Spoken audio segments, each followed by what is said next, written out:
Don't spend a single extra penny on your new Mac. Today, I'll go over a few reasons on why most of the time a base model Mac is the right choice for you. But before I dive in, don't forget to give this video a thumbs up if you enjoy my content and subscribe to the channel if you haven't already so you don't miss any of my new content coming up. This is the easiest way to support me here on YouTube. Okay, starting off with resale prices. Even if you're tempted to spec out your new Mac, keep in mind that it will lose much more resale value compared to a base model. Also, it might take a while to sell due to the higher price, which could force you to lower it even more. This leads me to the second reason, how often you should buy a new Mac. Since the base model loses less resale value, you have the flexibility to upgrade your Mac more frequently. Sometimes Apple releases brand new tech that makes old computers almost obsolete. A good example is when they released the Apple Silicon lineup. In a matter of days, the previous Intel-based Macs lost a ton of resale value because the new Apple processor was ridiculously fast. Now, imagine if you had a spec'd out MacBook with an Intel processor. I know a lot of people who didn't upgrade to the M lineup because they refused to sell their very expensive Macs for less money.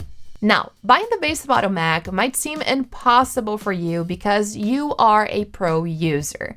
Well, you might be pro and maybe you really shouldn't buy the base model. However, for most of you, including professionals who rely on their computer for heavy tasks, Apple probably has a base model Mac that will suit your needs. For example, for the most people, a base MacBook Air or iMac is more than enough, especially with the M3 processor. I use my iMac and MacBook Air every day for work, and I do everything flawlessly. But if you work with video and 3D modeling, definitely go with the MacBook Pro with the M3 Pro or M3 Max processor. And if you already have a monitor, you also have the option to choose between the Mac Mini, Mac Mini Pro, and Mac Studio. Now, regarding RAM and SSD, if you think the 8GB base model MacBook Air isn't enough for you, consider the MacBook Pro. It comes with more RAM, a faster processor, and even more storage.